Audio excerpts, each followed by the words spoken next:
there. Hello. Good afternoon.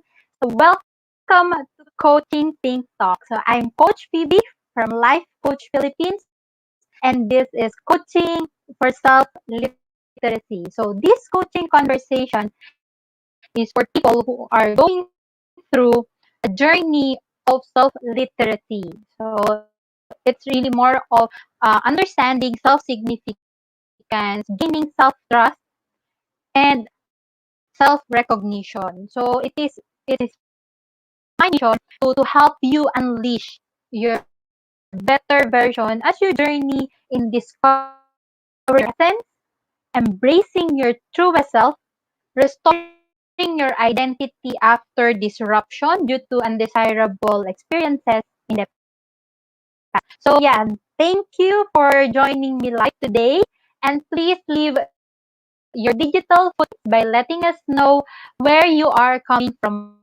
today. So please do tag a friend and circulate this video to help us reach more individuals who might be in need of what I'll be sharing for this session. So you may also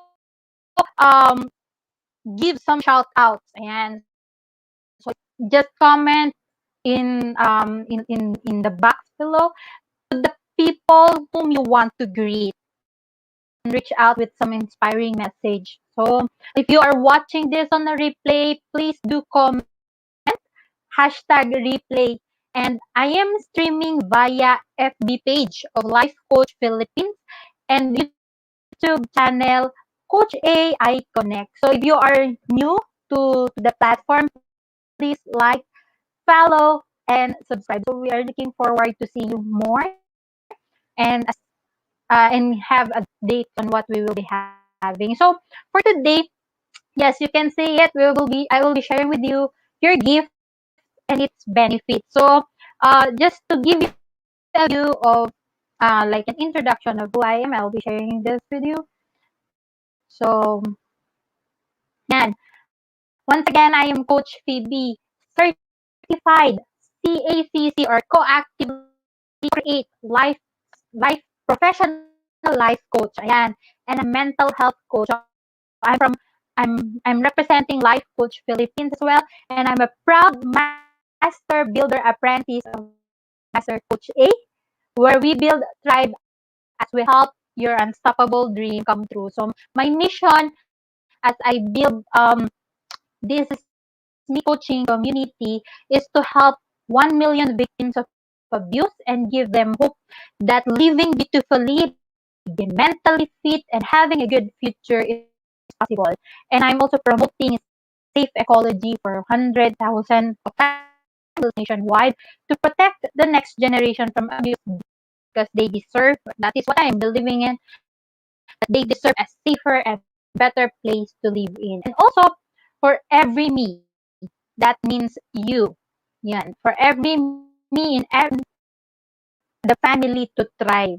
So ikaw po yun. When it says me, ikaw po yun. So that is why I am promoting self-literacy so that we get to value you as an individual, you having a life, you as a person who has a purpose and is created for a mission. So for today, that like I have shared kanina with the topic that we will be having, it's about gift and its benefits. So for moving forward, I would like to give you a view what it is really what does it mean by gift. So let me share with you what gift is.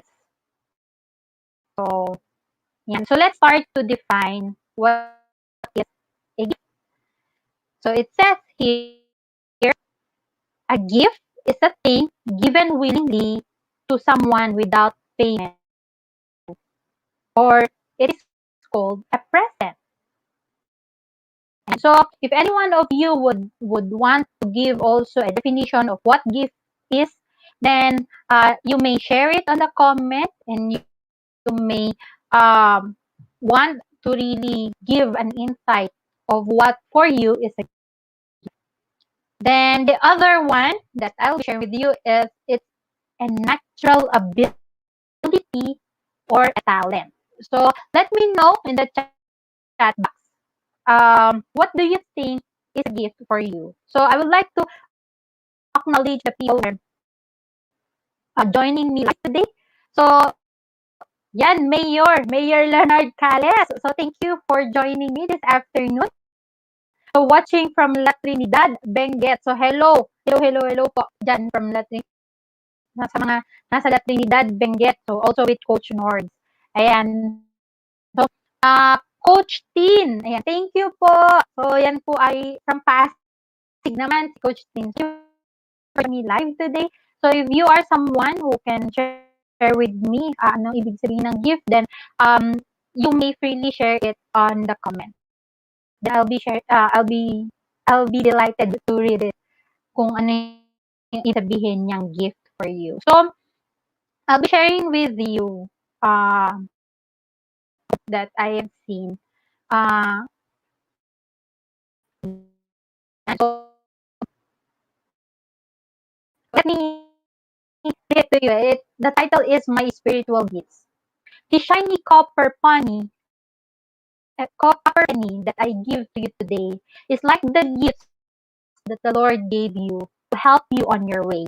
Developing those gifts will teach you many things, and when the gift is shared, such happiness it brings. Though this talent was given you, take note what's quoted there. In God we trust, in all you do, while God trusts you to share. So this is something that I believe is very profound, and it talks about it's more than the copper pennies. It's a gift that the Lord gave you. So it means that the money or the wealth that has been given to you is a help for you. And there are also talents like the gift or a talent that you have or a skill that is given to you that is meant to be shared.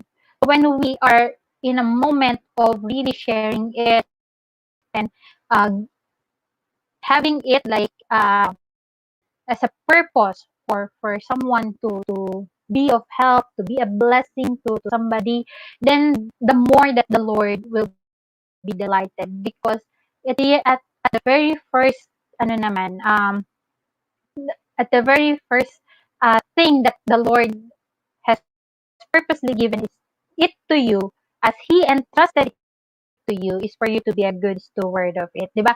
As it says in the Bible naman na talents are meant to be shared. So talents are wealth.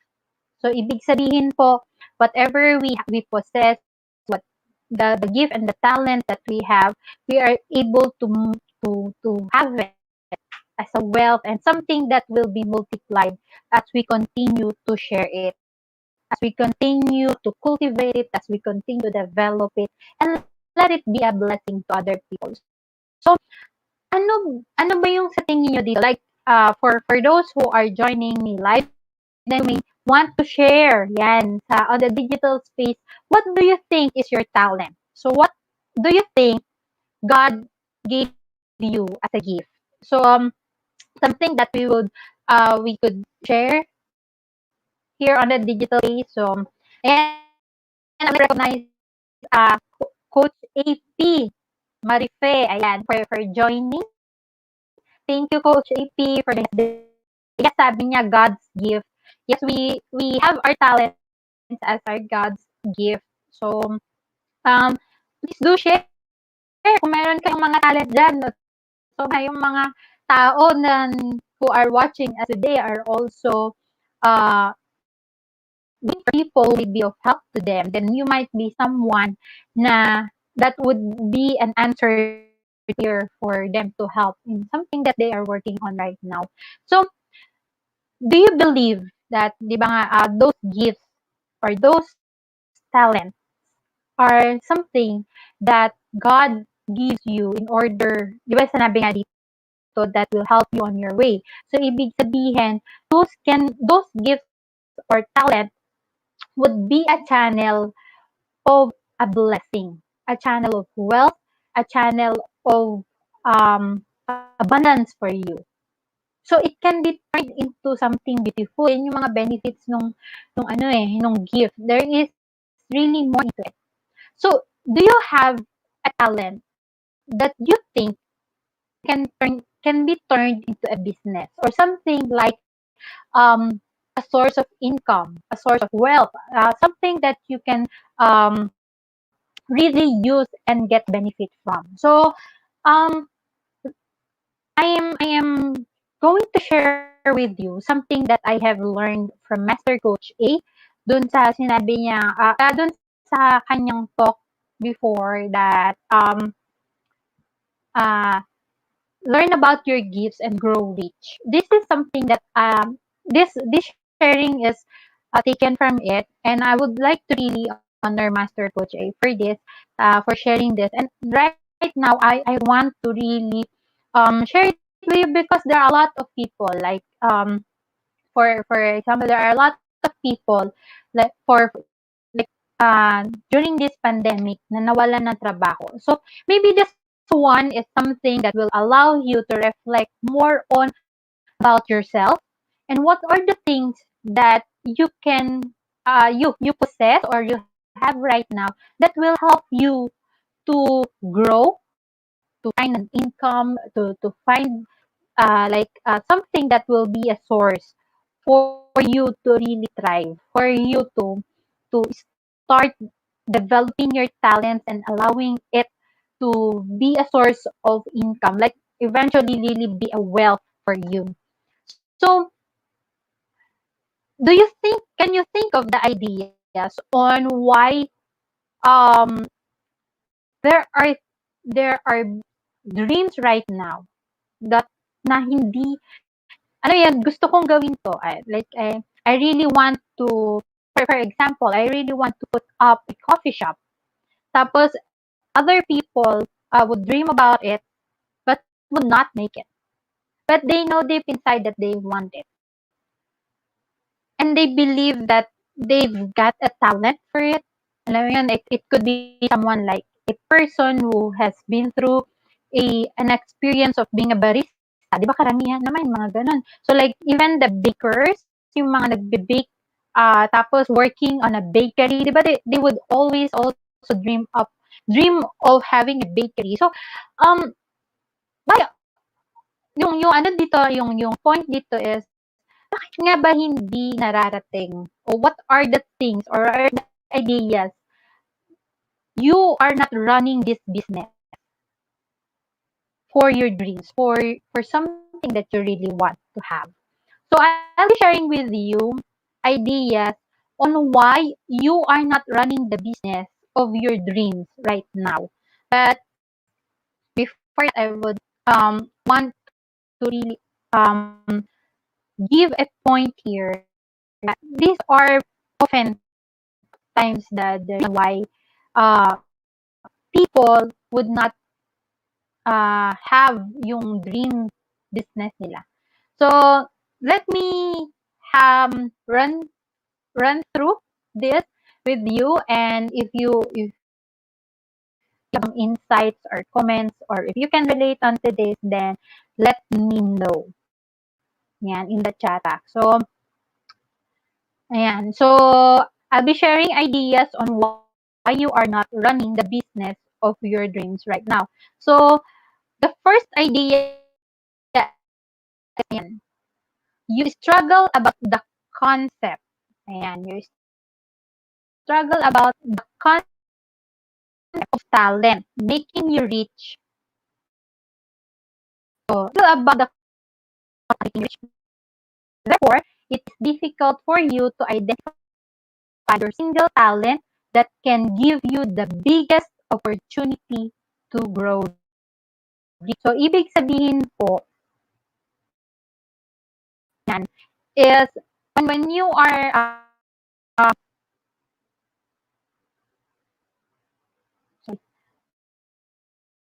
you are someone who is in in in the business, so like um yan. So if you are someone right now like really having a struggle on the concept of finding or identifying kung ano yung single talent that you can give. So ano ba yung gusto mong gawin? So what is that one thing that you think can help you yung get to your dreams? Ano ba yung bagay na sa tingin mo would really help you to to to get into a business? Like for example, ano yung nag-iisang talent mo is very ano sa'yo, like unique.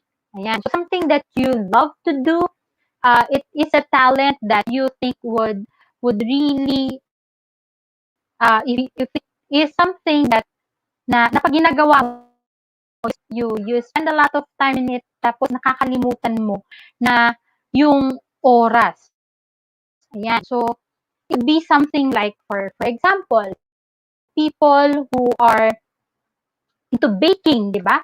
Minsan when they do it, they would spend a lot of for it, then eventually sila ng desire. Ayan. So as they go through that thing or that activity, hindi nila namamalayan kung ano yung oras. So eventually, yung talo can be something also that would um be considered as their passion. So there are also gifts like if you are into painting, if you love arts, diba? Yan, that is a gift. That's a talent that you can cultivate. And soon eventually, if you are able to come up with paintings and all crafts, ganyan, then that's something that you can sell. So, pero merong mga bagay if you really go through and start reflecting onto yourself, ano ba 'tong mga talent na meron ako? Kasi um saan ba nanggaling yung laundry shop?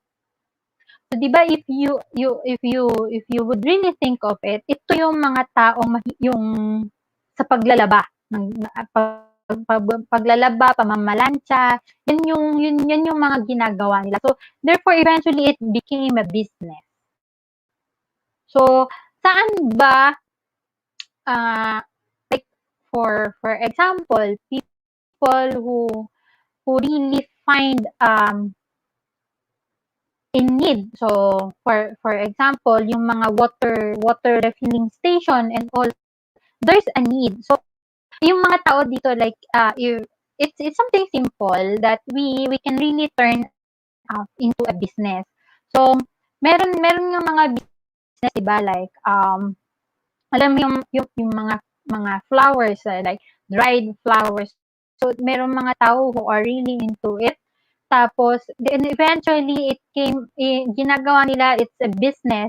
So instead of fresh flowers kasi 'di ba uh, eventually yung mga fresh flower natutuyo and all, ang ginagawa nila they are crafting it into something beautiful. Then yun yung ginagawa nila na business for like bouquet and all. Kasi yun, at least yun something na nagtatagal. So these are ideas or some things that you can start pondering right now. Ano ba yung mga bagay na gusto mo? Like what is innate in you? What is something that you really love? So, kunwari, mahilig ka maglinis. Ganyan, di ba?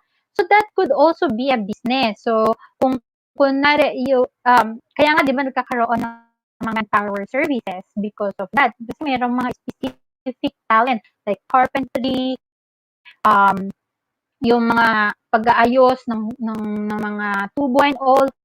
So those are the things that you can also start doing as your business.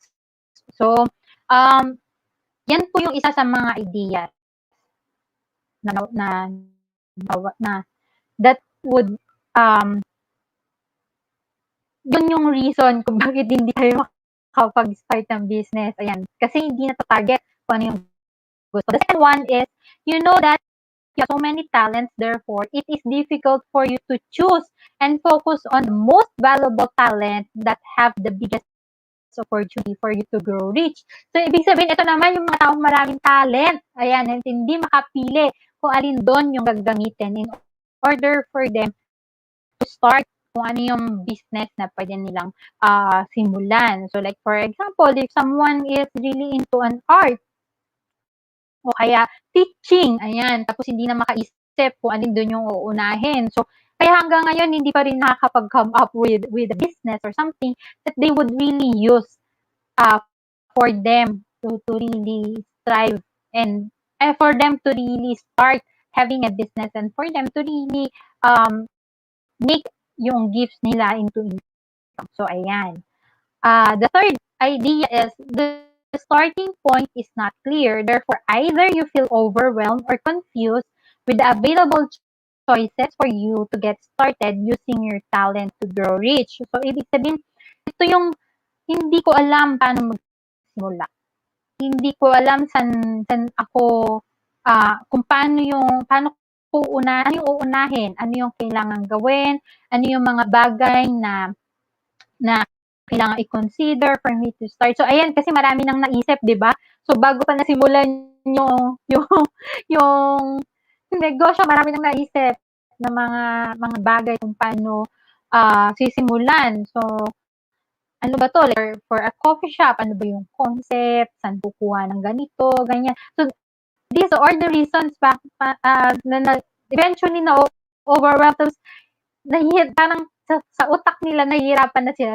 So, kaya kailangan, like for example, baka kailangan ko ng puhunan na ganito and all. So, marami nang naisip. Kaya eventually, hindi nakakapagsimula kasi marami nang naisip um, bago pa mai-put up yung business. So, pag mga ganyang bagay, help is available naman. And so, you can talk to a certified life coach to help you process or facilitate on how you can really start with what you are thinking. So, the fourth idea is you can't explain what is that you do or can do naturally, with so much ease and fun. So, therefore, you feel weird about the idea of using your gift to grow rich. So, eventually, di ba, kung titingnan nyo po, ito yung mga bagay na share, di ba, when we bring up on something like an idea on how we would want to our talent to be used for something for us to have an income. Pag share natin siya, it feel yung feeling ba na this is something that kakaiba. So this is something that is very unusual. Actually, most of the inventions or most of the things that we are having right now comes from a unusual idea. So, naisip nyo ba that in the future, ayan, so something like, for example, a telephone, di ba? It came from an idea of really connecting a person from other place to another place, like in a long distance. So, di ba, nung mga panahong hindi pa yun nagagawa, naisip ba talaga nila na posible yun? Kasi ba some of the people who have started really producing ideas o na bumebenta came from an idea that is really weird. Weird siya kasi hindi pa siya nasisimulan. Weird, it's something that is unusual because it is something that is not yet there. So if you are someone who have an idea, like really turning something like an idea or a talent into something that would be a source of income, minsan 'di ba hindi siya nahahagip ng ibang hindi siya naiintindihan ng ibang tao at naiisip nila, "Ano baliw na ata." This this person is getting crazy. Mga gano'n 'di ba, yung mga ideas na gano'n. And a lot of people who are right now really earning has an experience of that. Like, yung pinagsasabihan sila talaga na they have this weirdness in them. But this weirdness has really turned into a business. So, you too having something that would really, something very unusual, something very weird in you, but you can eventually do it or make it as your business.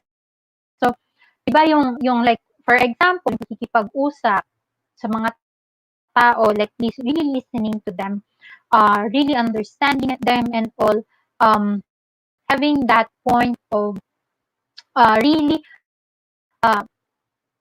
connecting with other people, di ba eventually it's something that turned out to be a profession pala. So, yung with the heart to help other people, that's a talent, that's a gift. You have the heart to help other people, then eventually that's where life coaching, di ba, birthed. So, even with really manufacturing goods, o di ba yun yung mga ano, it became something that would really turn into a business, yung like transpo, ayan. So, yung if you are someone who is into driving, di ba, yan, it, and tapos yung passion mo is into really bringing people from one place to another, then di ba, yan, then nagkakaroon ng passion yung mga tao, having yung car, mga ano, businesses like transportation, it could be on the bus, on ship, ayan, airplane, di ba? Like really bringing all of those. Yung if there's something that there's a need, ayan, di ba?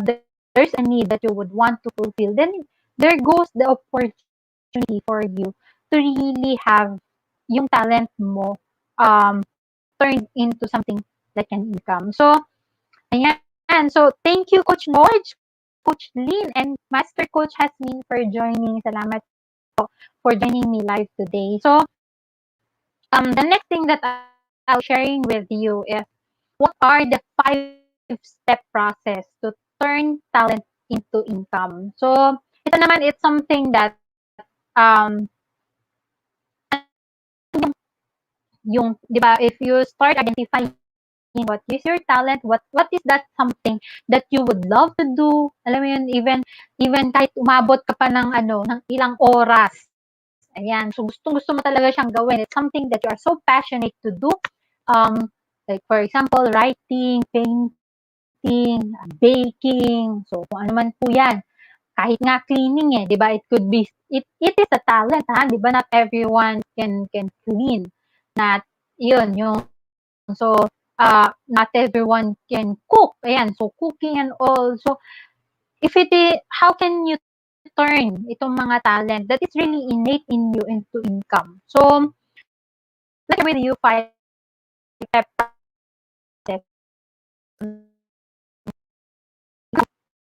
identifying your talent. So,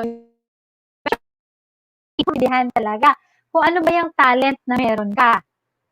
So, like yung mga tao na mahilig magsalita, 'di ba? They are into public speaking.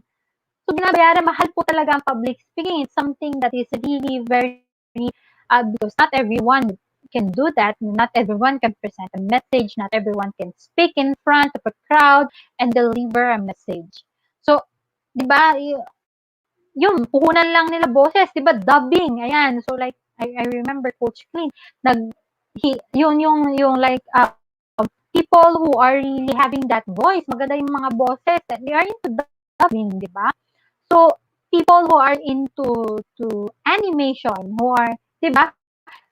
I remember the daughter of Coach Sean who is really doing her arts, di ba,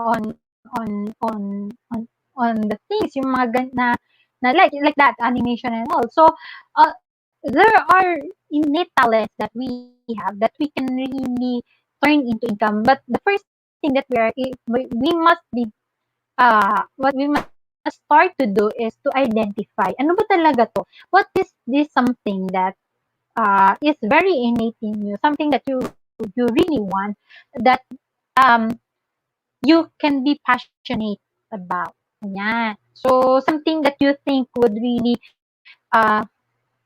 give you a source of income. Ayan. So, the next thing is identify the opportunities in the world. So, like, for example, ngayon, di ba, pandemic, education talaga yung isa sa ano ngayon, nagbo-blossom na industry kasi right now bukod sa digital ano natin platform or like the IT and all, education is one of the things that is booming right now. So ngayong pandemic, what are the possibilities of you having your talent incorporated with the opportunities that are in the world. So if you are someone that is in the IT industry, if you are someone in the programming, alam mo yan, if you are someone who is in the di ba, teaching kasi hirap ngayon eh. When it comes to the education, ang daming talagang nagkaroon ng adjustment. So, how can your talent be used in order for you to get an income? People also who are into business, ayan. So, marketing all, even with social media, ayan. So, how are you using yung mga talents mo dito, graphics and all, on the opportunities that you have been given or like opportunities that are opening right now with uh, for people having the need in adjustment, yan, adjusting to the pandemic or in our current situation right now. So, ayan po, you identify the opportunities. Then the third your talent with your opportunity. So after identifying your talent, after identifying the opportunities that you have in this world, paano mo siya pagtatagpiin? How will allow this to fit in together in order for you to be able to turn your talent and into something that can start. Ayan, yung idea mo is being connected to the opportunities para makapagsimula ka ng something that you will offer as a need yon. So, the fourth one is to develop your talent into strength. So, after you are connecting this talent into the opportunities, then you will strengthen your talent. So, you will allow yourself to be um, ano yan, to practice, ayan, to learn more about your talent, how you can develop about it. You will invest on learning para ma-strengthen mo yon and you'll be able to deliver, di ba, yung the best service that you can give to a client or to a customer who are in need of your service. So, syempre, di ba, kailangan din po talaga natin na mag-practice, kailangan po natin na ihulma or i-sharpen kung ano pa yung talent na meron tayo in order for us to be able to give the best service or what a client deserves. So eventually, di ba, if you if a client would be able to get you, then you kumbaga you are able to meet the expectations as well of the client according to their needs. So the fifth one is focus your strength in large uninterruptible blocks of time to create massive value for others. So ibig sabihin po, ito is to really create a massive value for others. So we put value to what we are doing. Ibig sabihin po, as we continue to use our talent and at the end of the day, what the client is saying is on how much we put value on what we are doing that we may be able to create an impact sa buhay nila. Like for example, di ba, when you are in a business of services, di ba, you really want to put joy doon sa client, you really want to create an impact that uh, they will remember you if they will if you are going to serve them, you will be able to provide what they what if you are able to provide more than what you you are what they are needing at the moment, then eventually, diba, they will see the value that you are putting. So at the end of the day, it's more of really uh, acknowledging how much value are you putting to what you are doing, and how are you creating a massive impact to the lives of many people. Because at the end of the day, our talent are given to us to be a blessing. Our talent are given to us for us to share it. And yung wealth that we are having with it is the joy that we are gaining, and that we continue that as we continue to serve, we see the value, 'di ba? Yung value, yung worth ng bagay that was entrusted to us. This is a talent. So, and it's, 'di ba, a talent that you will hide or you will not allow to develop, it will put into waste. So if you are able to share it, if other people would benefit in it, if other lives will be changed because of the service that you are giving, then the more that we see the value of it, the more that we see the value of the life, of the talent that we are having. Because at the end of the day, we get to honor the giver with the gift that we have. The talent that we have are not for us alone to consume, but also for us to share it to other people. And as you allow yourself to acknowledge the things that you possess, as you allow yourself to have that moment of really acknowledging who you are, what you have, you are made for greatness. And there is really something in you that could be a great help to other people. And a lot of people out there are waiting already for that talent to be unleashed, for the talent to really be a blessing in this world. And it starts from you. It starts from you acknowledging it. It starts from you owning it. And it starts from you sharing it in honor to the giver of the gift, which is God. So, uh, to know more about yourself, to know more about who you are, to know more of really allowing yourself to be you, I am inviting you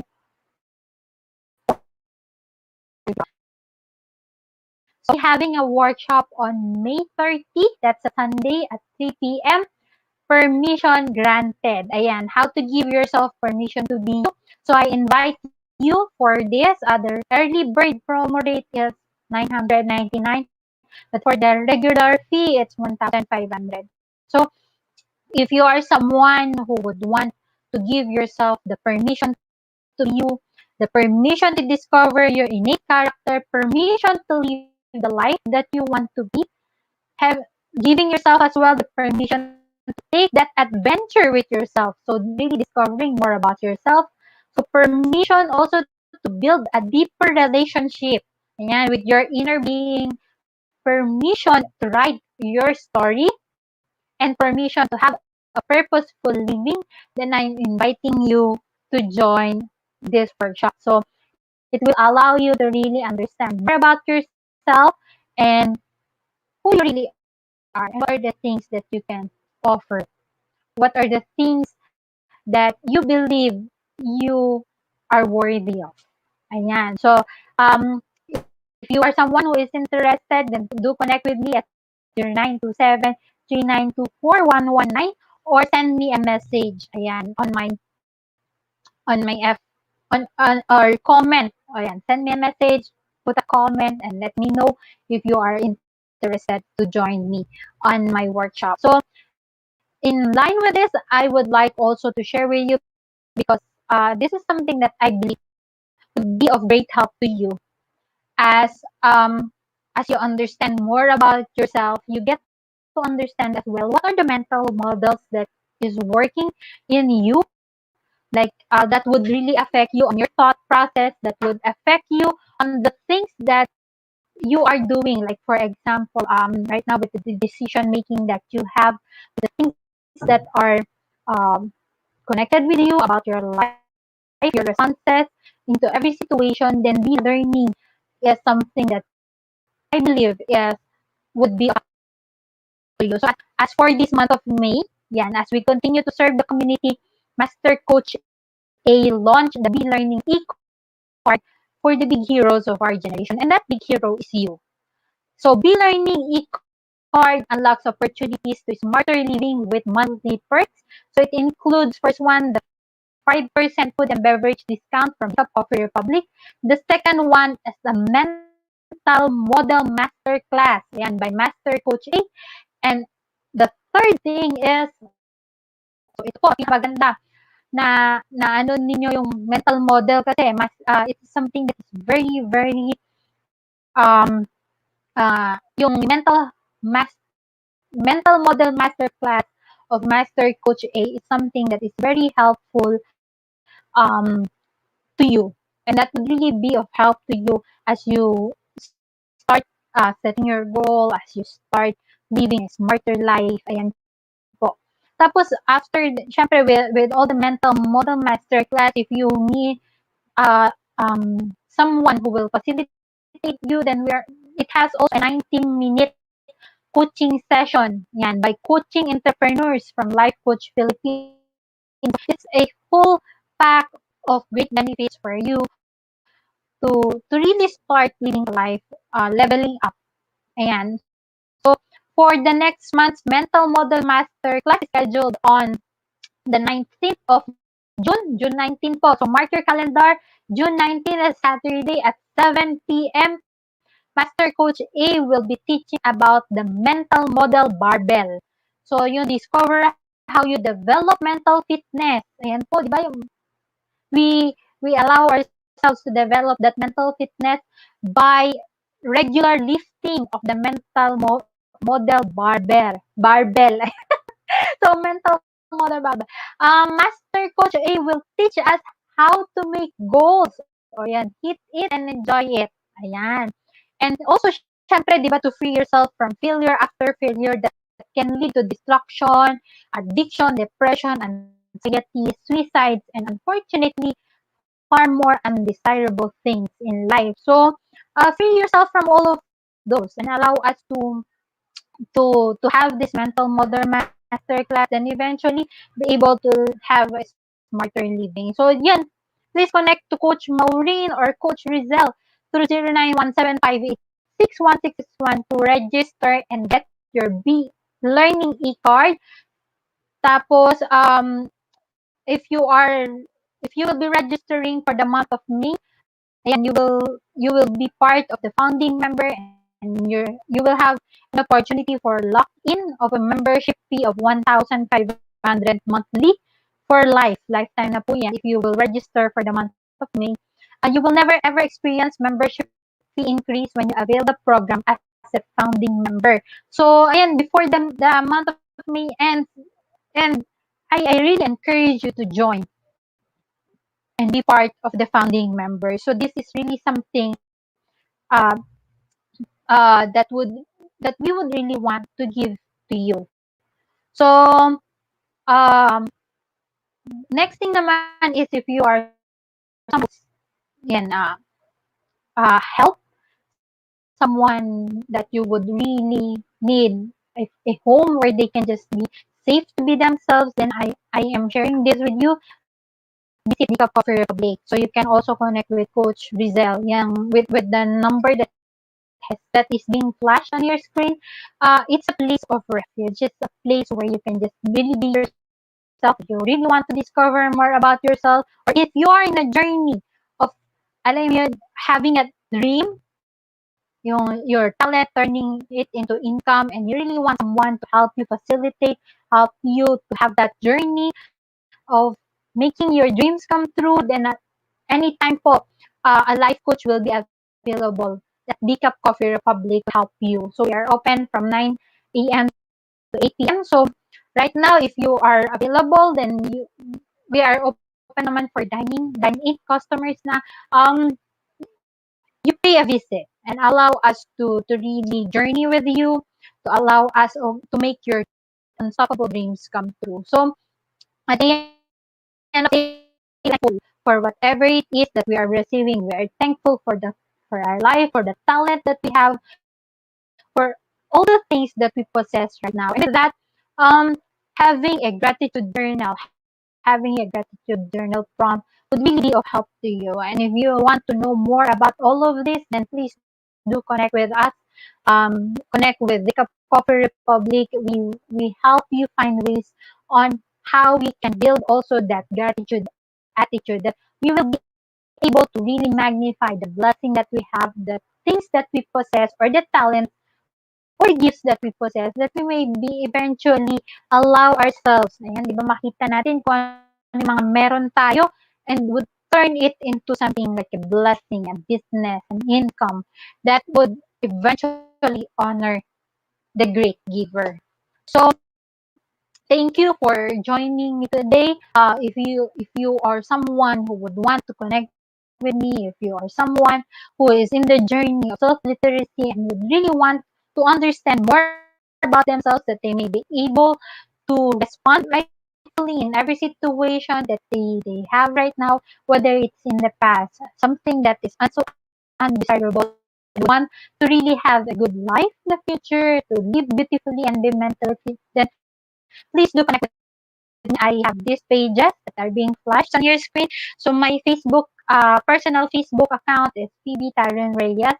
You can also connect with me at Coach Phoebe, and I am also inviting you to be part of This Is Me coaching community, wherein it's a tribe.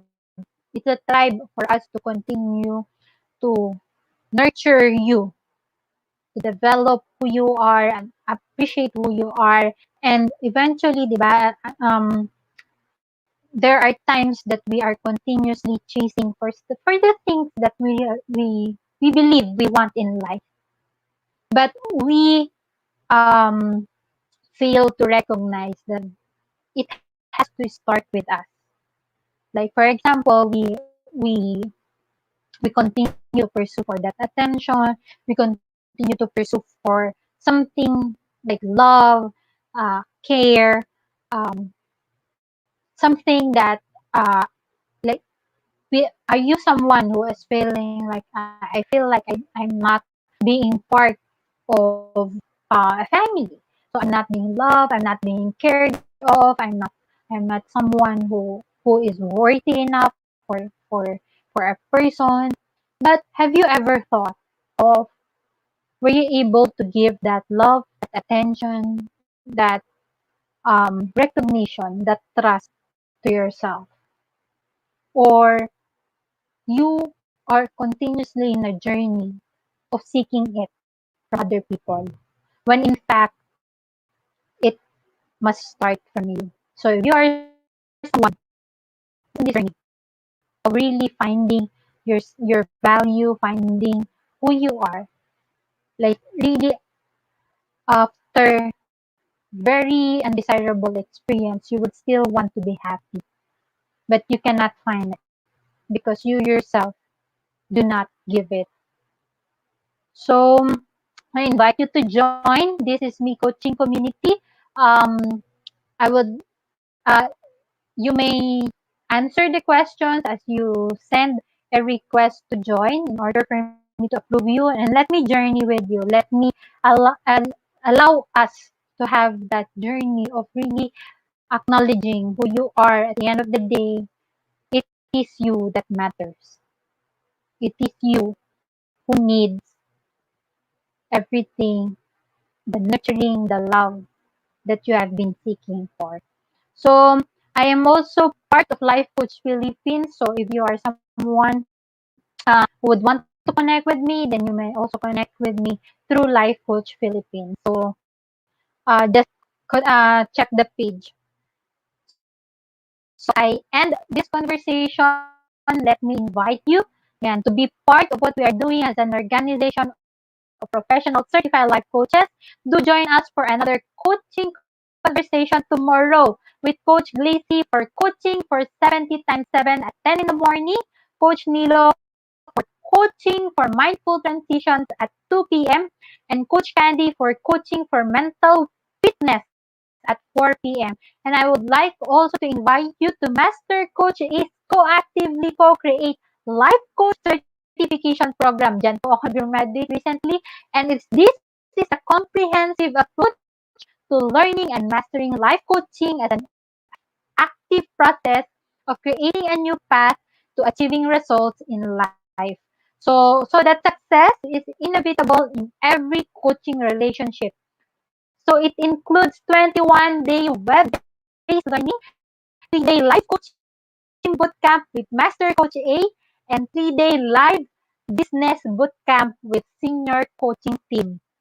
So the program package also comes with many other bonuses. So connect with Coach Rizel through 0917-586-1661 to discover the opportunities waiting for you in this profession. So, yes, once again, thank you very much for joining me today. This is Coach Phoebe from Life Coach Philippines for coaching Think Talk. Coaches like us think and talk like this. So this is us in the Philippines. Love, bam, boom. Love, bam, boom. Love, bam, boom. See you. Bye-bye.